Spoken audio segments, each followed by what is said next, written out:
To put up with listening to me. Oh, I'll take this one, Ben. Hannah Jones, Elizabeth Clay, Fiona Morrison, Michelle Jenica, Sally Pearson, Brianna Bean, Danielle Shaw, and Abby Tadeo. Thanks, Lynchy.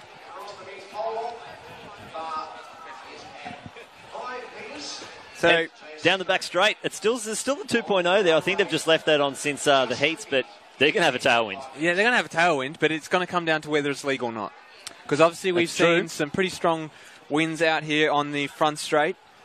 So I think it's going to be up there, but it's just going to come down to timing. It's just whether at that moment the wind dies down enough to become legal. And it could be the case if these girls have got a bit of extra speed, it might push them too close to these hurdles. Possibly, and that does happen. The hurdlers don't usually like a wind that's too strong. They like it in that 0.5 to 1.5 sort of range. Very precious, the hurdles, yes. Yeah, but I can understand it though. It's a stride pattern thing, and if you do get close to the hurdle, it does disrupt your race plan. Yeah, it certainly is a rhythm, and I know a lot of the male hurdlers, they do have to chop their strides just in a normal condition. So if anything with a 3, that could be chaos. And that's the thing with hurdles, it's not always the fastest flat runner that will win. It's one of those things where you can be too fast for the hurdles, and when you do that, you actually have to chop your stride, like you said, in order to be able to get the 3 strides in before the next hurdle.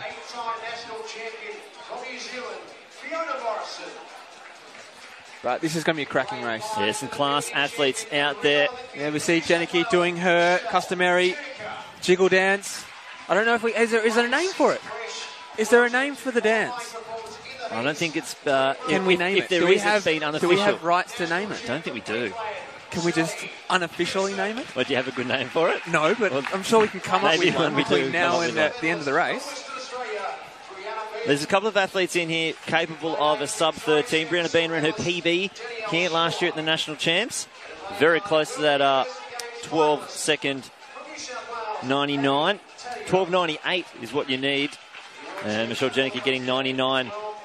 Probably one of the most frustrating times to achieve. Sub-13 still, but not a World Champs qualifier. Yeah. And you did see earlier, Sally Pearson just destroying the field, really, in that heat, 12.74. So she just needs to win. And she is booked to where she had so much success in 2012, back to the same track. Yep. It's a special place for Sally.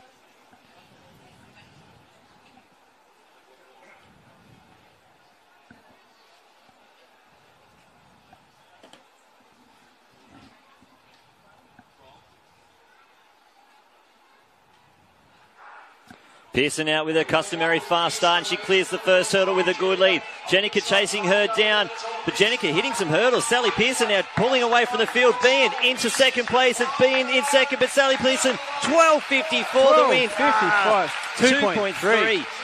I don't think Bean has seen that wind. And but I reckon Bean might be getting under that 13-second barrier there. Yeah, it looks like Tadio's actually gone down. She's hit the hurdle. I think it was about the 6th hurdle, and she's gone down. The officials are over there to make sure. As we see here, Pearson just running away with it, this one. But then we go, hitting. Tadio, she just goes through that. Oh, just clipping the shins. We do hope that Abby's okay. But Danielle what a Shaw. Win. What a win by Pearson there. 12.54. The unofficial winning time. We're still waiting to see as Sally makes her way back into front of the home crowd. She's absolutely wrapped. And what a class athlete. Just too strong for the field. It looks like she's a little bit relieved as well. I think there was a bit of pressure built up on her coming into this. Obviously, she didn't have the qualifier. She's been out for a while. But to come out here, get the qualifier in the heats, get the win, lock her spot on that team for London, I think she'll be stoked. And she got it in before that storm came in. Yeah. Now, Tamsin, I saw that embrace with Sally down there. She looks pretty relieved. Is she up for a chat?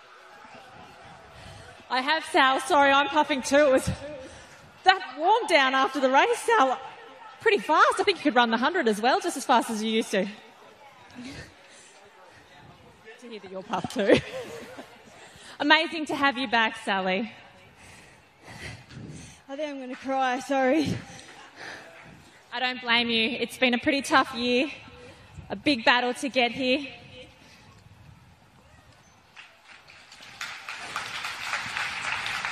You have a lot of fans in this crowd, Sally.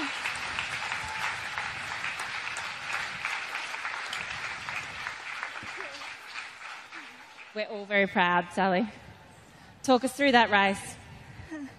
I was really, really nervous coming into these championships. It's a lot of pressure on myself, I guess, being an elite athlete and trying to coach myself at the same time. And I guess I don't have anything to prove as an athlete, but to be able to come back here and be able to do this today, it really means a lot to me. I've got so many supporters here with my friends and my training partner, and especially my husband, who's been such a rock for me the last 8 to 9 months when I decided to take on this challenge. So I can't thank all my supporters enough. All the rest of them, you know who you are. You all got me here today. And for the fans, thanks for still supporting. Tell us, Sal, how close were you to giving it away when that hamstring in your body, your back, just weren't playing the game that we wanted them to play leading into Rio? I know, it wasn't even the hamstring really, it was the Achilles that I did after breaking my wrist about 7 months before. And so that really, really played with my mind. And then doing my hamstring just 7 weeks before the Olympics was devastating, but probably slightly a relief as well, because mentally I was finding it really tough. I was holding on for as long as I could, but I just couldn't do it. So to be able to come here today after probably almost 2 years from being able to run at this sort of pace, it's just mind-blowing. Well, I think you're the most competitive athlete that I've ever come across, and I mean, your record speaks for itself.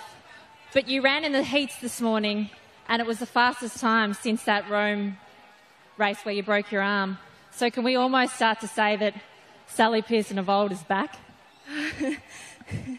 If I win the World Championships, yeah, I'll say that.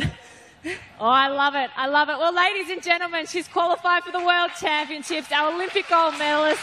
We absolutely love her, and it's brilliant having you back, Sally, the national champion again over the 100 hurdles. Thanks, everyone. I really appreciate it. Well, yeah, a big emotional journey there for Sally Pearson. Yeah, definitely. It's been a tough road for her. Obviously, we do feel for her. We sort of feel like we ride along the journey with her. And just that tailwind, just forcing a couple of these athletes to just pop up at some of those, and it caused Jenica going from second back into third. Yeah, and obviously she didn't have a clean race, Jenica. She won't be too happy with that one. She was in a good position before that started to happen, so maybe the winds did play havoc with her there. But Brianna should be happy with that. First sub, it's not legal, but first sub. It's a mental barrier as well. 13-second run, yeah.